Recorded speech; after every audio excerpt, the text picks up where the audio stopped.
If you're looking for the cheapest and most reliable Madden 22 coins on the market, check out my sponsor, MMOEXPR.com. Links are in the description, and use code JEDI at checkout for 5% off. Alrighty, hey there guys, Adrian DeCassi here, aka JediRow95, coming at you guys with another video. So today we're going to be jumping into the first Seattle Seahawks gameplay on the channel. Today we're going to be doing something a little different though. We're not going to jump into head-to-head seasons and play a game. We're just going to play, we're going to be doing a play-a-friend game against one of my followers on Twitter named Michael, aka the best ever 99. He is doing a series on his channel, which I will link his channel in the description below.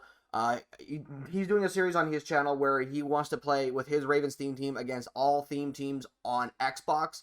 And me having a Seattle Seahawks theme team on Xbox, I decided to step up and volunteer as the Seahawks one. So I'm recording this intro before we get going. So I'll showcase the lineup and then showcase a couple of players before we jump into the game. Also keep in mind he is on current gen. So first off, we have this new Russell Wilson card. Guys, he finally got his next upgrade. Taking a look at his stats: 96 speed, 97 throw power, 94, 96, 95 for the accuracies, 94 under pressure, and 97 on the run and play action. And then for ground game stuff, he's got 93 carry, 93 juke, 90 spin, 81 carrying, 97 ball carrier vision. He's a great card overall. I really do enjoy this guy. Do enjoy Russell Wilson. Now I do have pass lead, elite, and escape artist on him for the abilities for Russ, because even though we're going to be playing on current gen, I do have my ability set up for next gen gameplay. Then we have this new Jerry Rice. We'll take a look at him real quick. So Jerry Rice, 99 speed, 98 catching, 95 catching traffic, 96 spec, and then 94, 96, 99 for route running, and then after the catch again, and 96 juke, 80, 91 spin. He's a good wide receiver, and he's 6'2". I've been meaning to put him on the wide receiver number 1. I'll probably do that here before the gameplay. And then we also have Percy Harvin, another new wide receiver that came out. He was also really good. 99 speed, 95 catching, 95, 96, and 95 for the route running. After the catch as well, he's also really great. He's got 97 juke, 97 change of direction, 95 spin. Percy Harvin is also very, very solid as well. Then for the last card I want to highlight real quick, we have Sean Alexander for the Team Diamonds. Now, he did get a Team Diamonds card, and he actually is a full Team Diamond. This is not the Team Captain. You can still get the Team Captain art, as you can see here, but you can also get the Team Diamond art, and you can also just have his regular power-up art. But taking a look at the Sean Alexander stats: 96 speed, 98 acceleration, 99 trucking, 97 break tackle, 72 catching, and then he has 93 juke moves. So he's a very, very good power back. Obviously, I don't have any abilities on him because I don't have the ability points to afford them. So that being said, for the offense, guys, we'll move on to defense. We got a couple of new additions. The first is going to be Kevin Williams. Now, this new Kevin Williams, obviously, he came out with Team of the Week last week as one of the final drops. But 79 speed, 94 block shed, 94 power move, 90 finesse move. Comes with I do have inside stuff on him. I actually have 2 inside stuffs on my defensive line to prevent people from running the ball consistently. So there is that. And then we also have Sean Springs, who also is a card that came out with the final Team of the Week drop. 98 speed, 96 zone, 89 man. He's a very solid zone cornerback. He's my next card that I'm looking to get for upgrade. Like, I'll probably have his upgrade. I'm looking to get his upgrade by the end of the week. Absolutely. So I'm looking to get his upgrade as soon as possible. Like, I'm not going to just neglect this card. He will get his next upgrade soon. But Sean Springs right now, he still plays very solid. I don't have an issue with Sean Springs. Overall, in total, I wish he was better in man, but that is neither here nor there for him. Then we take a look at this Jordan Whitehead, guys. Now, Jordan Whitehead is not fully released yet, but once he does fully release, he might take the Quandre Diggs spot on the Seahawks team in terms of the starting spot, as he will have 98 speed powered up, and he also will have 93 zone, which will be 96 zone with chem purposes. Also, there is something I plan to do with this team that will help Jordan Whitehead out a little bit to give him an extra +1 speed, but I'll talk about that in my actual Seahawks team lineup update, which will come out later today, if not tomorrow after Team of the Year, because, I am a little bit behind on my lineup update, so it is what it is with that. And then finally, we'll take a look at this new Jack Youngblood card. 91 speed, 95 acceleration, 93 block shed, and then 93 power move and 95 finesse move. Now, this Jock Youngblood actually is pretty solid, but, you know, he's not a Seahawk, so he doesn't see the field for me. But if I was running a regular team and I wanted to have him on pass rushing, I actually could replace him for Jadeveon Clowney, but I'd rather have Kevin Williams because he's much bigger and he has better block shed. Special teams, we still have the same guys, and then specialists, we made a few changes, but don't really want to go over them too much. Strategy, here's the playbooks I'm rocking going into the game. So with that being said, guys, let's jump into the gameplay. Alright, so as we're getting into the gameplay, these are the top threes. As you see, CJ Mosley, Marlon Humphrey, and Ed Reed for him. And then for myself, it's Isaiah, Russ, and Percy Harvin. Now, a couple of things as we're getting into the game here. First things first is I'm going to be doing, when I do my gameplays, they're going to be post-commentaried for a few reasons. Number one is I don't want to be screaming and yelling and smashing things too, because I have a tendency to hit things when I'm angry just to let out some frustration. I don't know why I'm like that. It's just unfortunate that I ended up having to be that way. You know, it's something I got to work on as a human being. And also, number two is also because I can actually look back on these games and see what I actually did wrong, to see what contributed to me winning or me losing, or what I could have done to help me play better. So that's one of the things I like doing, why I'm going to be doing my gameplays post-com. And also because, not many people do their gameplays post-com. A lot of people do their gameplays live. Me personally, I want to be a little bit different. So as you can see on that first series, we really didn't accomplish much, so we just punted the ball away. So 1st and 10, he actually does drop that pass. Now, keep that in mind, guys, because the drop passes in this game were just absolutely brutal for myself. So as you see, we're calling cover 3 Sky. He actually motions over Marquise Brown. I keep getting them confused. And on this play right here, you can see he actually throws it directly at Cam Chancellor to AJ Brown, who's breaking it. Marquise Brown, who's breaking in on that route. So he unfortunately, he got away with that. So 1st and 10 here. And as you can see, this play here was actually, I don't know what happened on this play. Like, I saw Sherman matching vertically. I want to say it was the right thing. I don't necessarily know completely how match coverage works, like match quarters, match palms, cover 6 and whatnot. But he did find his receiver underneath, and he actually did score. So good play to him. So 1st and 10, and so on my series, as you see, I missed a wide open for a TD. I so missed him. He was gone. I could have had a 70-plus yard TD, but unfortunately, it just ended up not being the case. I know for a fact I would have had it too if I let it inside. So 2nd and 10 here, you see he's in a cover. I suspect him in a cover 3. So he plays down deep into the corner, so I take the flat. Then this next play on 3rd and medium. So we call another cover 3 beating concept called a flood. Another flood concept, so it's flood shot. So this time with around, he plays good defense, and we actually do scramble up the middle of the field. We actually do get 20-plus yards, and had a bit of a voice crack there. So it is what it is with that. So here I'm checking his abilities. I do see that he has inside stuffs, but I still called the play anyways. I don't know why. Again, some of the things I do with the play call, even with my play calling, is questionable. But again, another cover 3, so we're just going to another flood concept. I've noticed, as you see, nice dot there for Charlie Young. I noticed myself, as I've been playing and as I've been watching myself play, I noticed that I jump to my cover beaters way too fast. I need to wait longer before I decide to jump to those beaters. As this time he actually was in cover 1 man, and I was able to get Percy Harvin on the out route, which again I was expecting him to stay in cover 3. So this time I actually called an outside run because I know he has inside stuffs, but he doesn't have no outsiders. But he actually did play the lane, did play good defense there. 2nd and 4 here. I was hoping to catch him on a run commit for this one. Not even going to lie to you, but he plays the defense pretty well. He does his thing. I should have threw the ball away, but we take a 6-yard loss. So 3rd and goal from the 10. Now we're in the 2nd quarter, and this play, I have no idea how I caught this ball. I'm so serious. I don't know how I caught this. I really feel like I should have been at bare minimum knocked down, but Charlie Young then does come down with a touchdown, so we get a nice 10-yard touchdown by Russell Wilson there. But evidently, you'll see that ends up coming back to get me in the ass, something like that, because the Madden gods after that were not happy with me. So, but with that being said, we don't want to jump too far ahead. So 2nd and 16 here, he actually calls a jet sweep, which was not expecting that. So that puts him in a 3rd and 12, as you see right here. I call cover 3 here, and I actually bring down Quandre to play his hook better, and then move Isaiah Simmons into the middle of the field.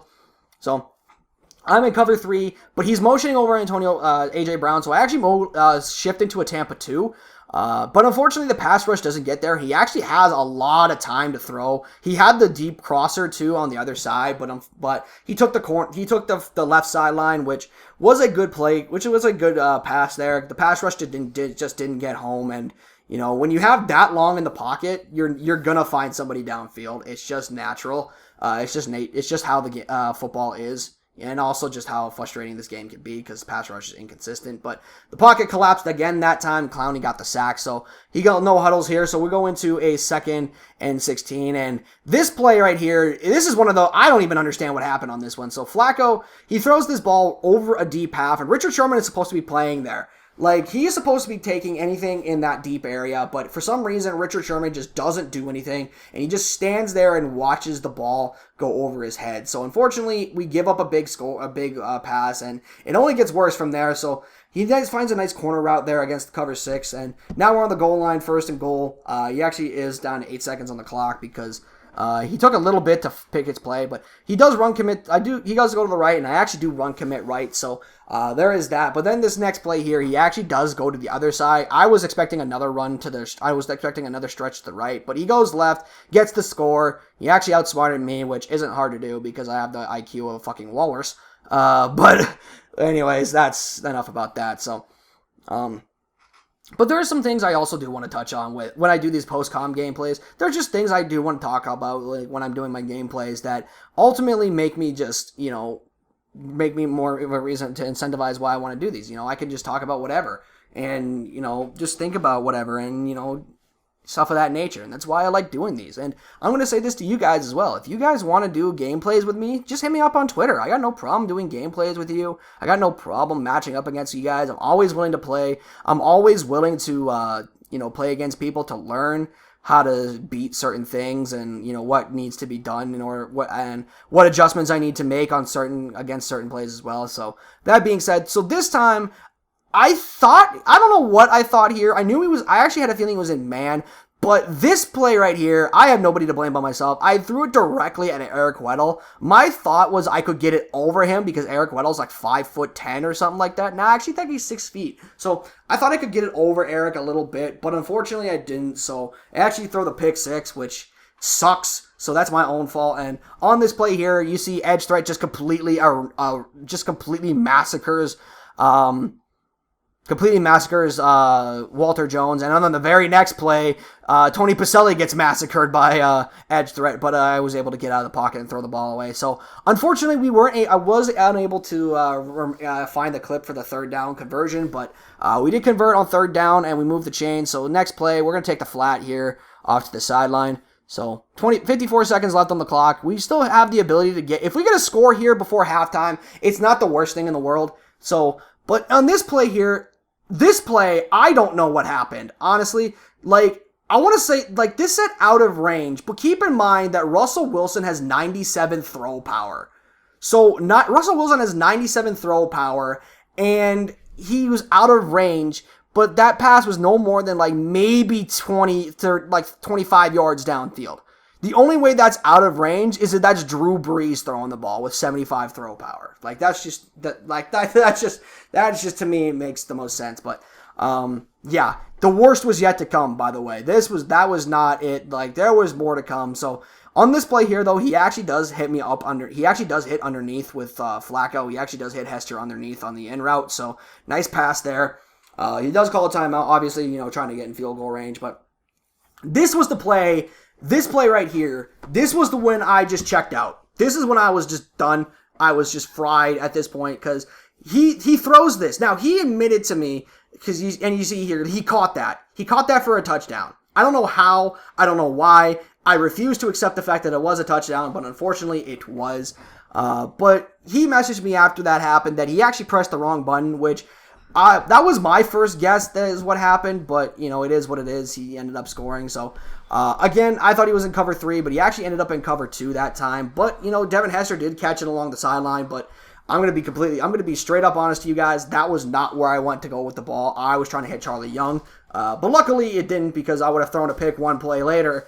Luckily he didn't, because I would have thrown a pick one play earlier. As you see there, Ed Reed comes down with the ball there. That one, I'm going to be honest, I thought I was trying to get it over Ed Reed like how he did with Quandre. I was just trying to get him back.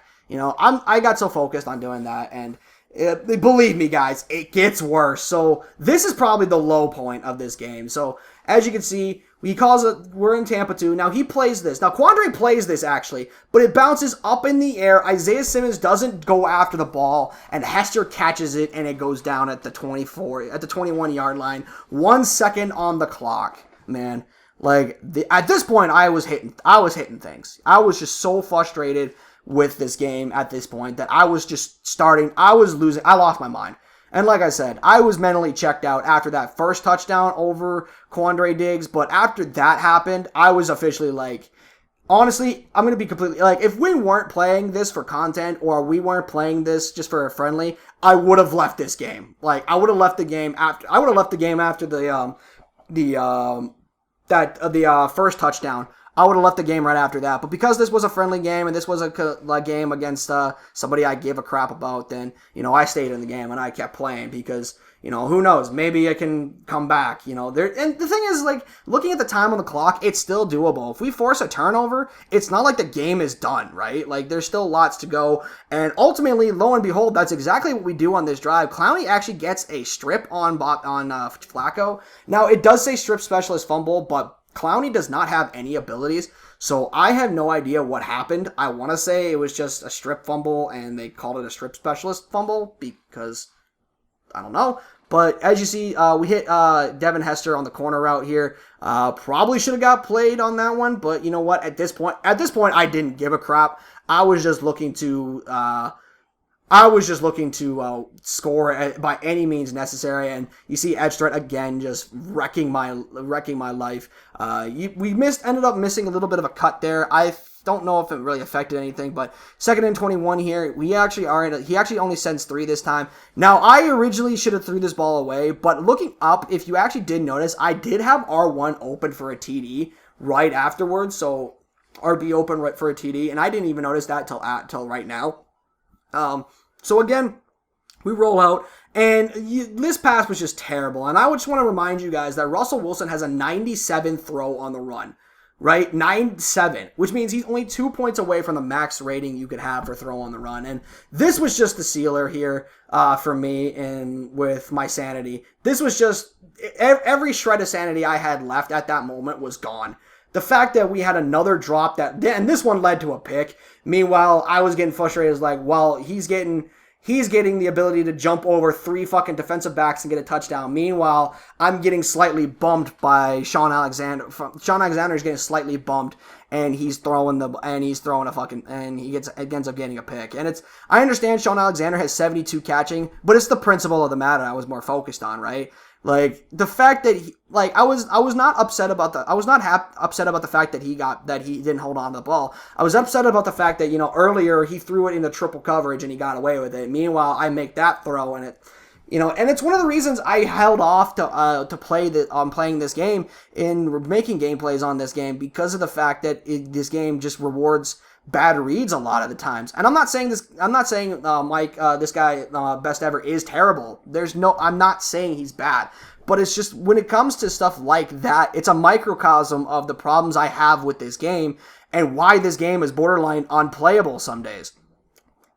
Now, I want to reiterate, I did shoot myself in the foot. I'm not going to act like I'm perfect and I threw 100% completion percentage and the only reason I lost because 3 fumbles or whatever. I'm not going to act like I was perfect. However, there was a lot of things that did not go my way in this game that ultimately caused me to lose this game, in my personal opinion. So 4th and 19, and here's another one right here. So as you see, Charlie Young, he actually is the one I throw this ball to. He actually had him a little open, and again, he just drops it.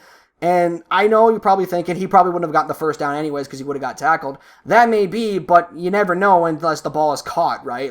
He could have caught that, broke a tackle, and then was able to get to the first down marker. But we never know because he never caught the ball. So At this point, it's just chew clock for him. We ended up getting a nice hit there on with Richard Sherman on a jet sweep there.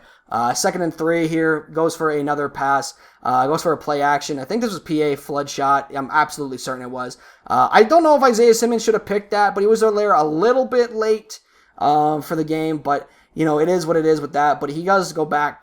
I think he also just no huddles, and I think he calls it again, but he just gets rid of the play action. No, he actually does something a little different. But this time, Metcalf actually does come down with the ball. He had a great second half, 2 picks. And I will say, Metcalf is... I love this DK Metcalf corner card. I think it's one of the best corners in the entire game. Which, yeah, he may only be a 93 overall, but do not let that fool you guys. Metcalf is a very good cornerback in this game. So, this play right here, this was just a rocket. Even with pass lead elite guys. That had pass lead elite on it, and it was a complete rocket down the seam. For a 70+ yard TD, but unfortunately that would be as close as I got. I would not score for the rest of this game, so I'm going to take this opportunity to just talk about some things. As you see, nice dot underneath the inside third there, which is a good play there. Looking back at it, I thought Quandre should have played that, but Quandre was 10 yards away, so I don't know, but and I get a nice user rush here, but. With how this game plays, guys, it really makes me hesitant to stream, and it really does make me hesitant to even make gameplays. Now, don't get me wrong, if you guys want to see them, or you guys want to play against me for a video, I don't have an issue with that. It is something I will do if you guys really want to do it. However, I'm not going to do it of my own, especially streaming-wise, I'm not going to do it of my own fruition because of how frustrating this game is to stream. This game is, I don't want to sit here and say it's just so bad, but it is. This game is one of the worst video games I've ever had the misfortune of playing in my entire existence. And that's saying something because I played NBA 2K for a freaking decade, and that ball right there should have been picked off. The door should have shut on that play, but 3rd and 23 here, we actually did get blitzed, and we actually did take a sack, which we gave up 6 sacks in this game, and a lot of it was because of edge threat, because edge threat is just so good in current gen. But like I was saying, guys, it's one of the reasons that makes me hesitant to play this game and to stream it, because of stuff in this game that just ultimately, it make it so RNG and luck-based that ruins the gameplay for me, because I cannot stand RNG gameplay. Unless I'm playing a open world or a another game like a what's the word I'm looking for, an RPG. Unless I'm playing something like that, I don't want to play a game that is based on factors out of my control. If I lose a game, especially in a sports game, I want to lose that game because I lost that game, not because my opponent got extra assistance, not because not because I ended up getting cheated by the game. No, it's because I want to lose that. If I lose a game because I lose a game because I throw fucking 6 turnovers in the first 2 quarters, so be it, right? I am okay with losing a game by 4 possessions if I throw 6 interceptions. All I ask is the same thing in return, right? If I make a bad read, and if I make a bad read, I deserve to get picked off. And all I ask is the same thing in return from my opponents. But unfortunately, some days that just cannot be the case. EA is just going to do whatever they can to make sure you just don't win games. And it gets to a point where you're just yep, EA is just basically telling me you're not winning anything today. So you may as well just get off the game and not even play the rest of it. But as you see here, again, this is a personification of the game. Wraps up. Nice edge threat sack there. So we end up finishing up this game. Final score 28-14. Final stats, as you see right here. I only threw 40% completion percentage, but I did have 233 yards and 2 TDs.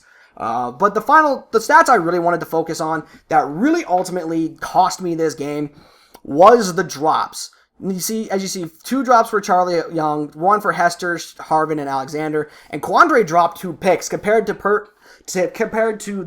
his 1 drop that he had, and that was back in the first quarter of his first play from scrimmage. So, yeah, needless to say, I really do feel like if we had at least 1 or 2 of those drops back, the game would have been a lot closer, especially on those 4th down conversion ones, especially the one to Sean on the 4th down conversion. Or what was another one that was the Charlie Young one? Even the Charlie Young one, if we had 1 of those back, I definitely would have been a lot closer. But GG's to best ever. GG's to Michael, man. You played very well. Don't take this personal. It is what it is. The game just happened to be Madden happened to be Madden today is basically it. So, but links to his video and his YouTube will be in the description below, guys. Hope you guys did enjoy the video. Thank you guys a lot for watching. Hit the like button if you guys want to see more gameplays, which I will start to try and do more, but there is no guarantees, guys. But I'll see you guys in the next one. I'm out. Peace.